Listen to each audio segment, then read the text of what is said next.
Hello everyone, welcome to my new video. ये आज का जो अपना टॉपिक है बहुत इंटरेस्टिंग होने वाला है। इसमें मैं आपको समझाऊंगी कि जो रेमडेसिविर है, एंटीवायरल मेडिकेशन है, ये कैसे वर्क करती है ह्यूमन बॉडी में। ओके, तो अगर आपको ये समझना है कि कैसे वर्क करती है तो सबसे पहले आपको समझना पड़ेगा कि कोरोना वायरस कैसे इन्फेक्ट करता है किसी भी पर्सन को। तो आपको पता होगा कि कोरोना वायरस ड्रॉपलेट के फॉर्म में एक बॉडी से दूसरे बॉडी में ट्रांसपोर्ट होता है।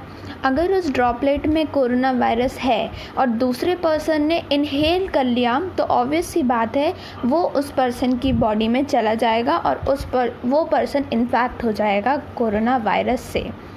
ठीक है, अब सपोज़ कोई ह्यूमन सेल है, ह्यूमन सेल के सरफेस पे एक रिसेप्टर होता है जिसको हम बोलते हैं ACE2 रिसेप्टर, मतलब कि एंजियोटेंसिन कन्वर्टिंग एंजाइम 2 रिसेप्टर। ठीक है, तो ये जो सेल के सरफेस में एक रिसेप्टर होता है, तो ये कोविड उस सेल की सरफेस, कोरोना वायरस उस सेल की सरफेस में जाके बाइंड कर जाता है ACE2 रिसेप्टर से। ओके, नॉर्मली ये बाइंड नहीं होना चाहिए, ठीक है, पर ये खुद को ऐसे मॉडिफाई कर लेता है कि ये बाइंड कर जाता है।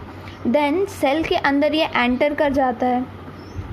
फिर क्या होता है कि सेल के अंदर हो जाने पर इस पर जितने स्पाइक प्रोटीन होते हैं और जो उसका एनवेलप होता है ये डिसअपियर हो जाता है और ये अपने RNA को रिलीज़ कर देता है सेल के अंदर। ठीक है, अब इस RNA की वजह से ये जो कोरोना वायरस है ये बहुत सारी खुद की क्या बना लेता है, कॉपीज़ बना लेता है उस सेल के अंदर। अब RNA को सेल के अंदर डाल दिया है और कॉपी बनानी है, तो कॉपी बनाने के लिए इसको चाहिए रहता है RNA पॉलीमरेज एंजाइम। ठीक है, तो ये कैसे करता है, ये सेल के राइबोसोम को हाईजैक कर लेता है। ठीक है, होस्ट सेल के राइबोसोम को यूज़ करेगा और ये राइबोसोम को हाईजैक करेगा, फिर उससे RNA पॉलीमरेज बनवा लेगा। ठीक है, फिर ये RNA पॉलीमरेज RNA की बहुत सारी कॉपी बनाएगा। एक बार अगर बहुत सारी कॉपी बन चुकी तो ये जो RNA है ये बहुत सारे कोरोना वायरस भी बना लेगा। ठीक है, वो अब एक सेल से बाहर निकलेगा और बाकी जितने सेल है उसको इम्पैक्ट करेगा, उनको इन्फेक्ट करेगा, जिससे सेल डैमेज होते जाते हैं, इसलिए प्रॉब्लम होती है। ठीक है, जो भी कोविड से इन्फेक्ट होता है। ठीक है, अब हम ये समझ लिया आपने कि कोविड से कैसे होता है, कोरोना वायरस कैसे इन्फेक्ट करता है किसी भी ह्यूमन बॉडी को। अब मैं आपको समझाऊंगी कि रेमडेसिविर जो एंटीवायरल मेडिकेशन है वो कैसे वर्क करती है। ठीक है, तो सबसे पहले जो RNA जो मॉलिक्यूल है ना वो 4 चीज़ों से बना है, पता होगा आपको। GAUC, G means guanine, adenosine, uracil and cytosine, इनसे मिलकर बना है RNA। इनको एक एक करके RNA पॉलीमरेज ज्वाइन करता है, जिसकी वजह से RNA पॉलीमरेज बनता है। बस ज्वाइन होने नहीं देना है हमको। ठीक है, अगर ज्वाइन नहीं होने देंगे तो फिर बाकी प्रोसेस नहीं होगी। तो देखिए, ज्वाइन नहीं होने देना है तो कोविड भी नहीं होगा, कोरोना वायरस भी नहीं होगा। अब ये जो रेमडेसिविर का स्ट्रक्चर होता है ना, ये एडिनोसाइन से मिलता है। बस यहाँ से खेल शुरू। तो एडिनोसाइन से मिलता है किसका स्ट्रक्चर, रेमडेसिविर का स्ट्रक्चर।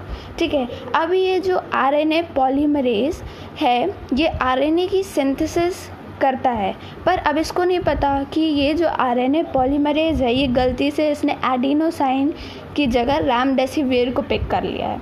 ठीक है, अब ये यहाँ पर इंसर्ट हो जाएगा, instead of adenosine remdesivir insert हो जाएगा। ठीक है, अब ये इंसर्ट हो गया तो RNA पॉलीमरेज RNA सिंथेसिस को नहीं बढ़ा पाएगा।